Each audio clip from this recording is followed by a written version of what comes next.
Hi everyone, in this video I'm going to show you how you can create an RA CCS enrolment. To do this, you can either go to the child or the guardian's details page and then click on the enrolments tab. You're then going to click here to add a new CCS enrolment. Select the service approval and select the relevant arrangement type, so RA. So this particular type of enrolment does not create any subsidy and does not go to the guardian's MyGov account. So these enrolments are used for children and guardians that are not eligible for childcare subsidy. If you're on the child's page, you would need to select the guardian from the drop-down box. If you're on the guardian's page, you would need to do the reverse and select the child from the drop-down box.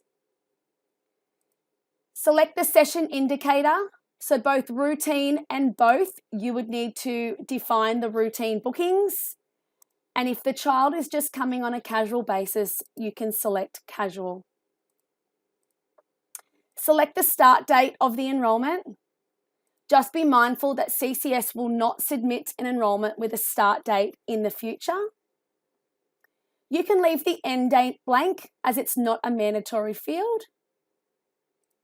Select the guardian as the signing party and then click on the Define Routine Bookings button to create the bookings.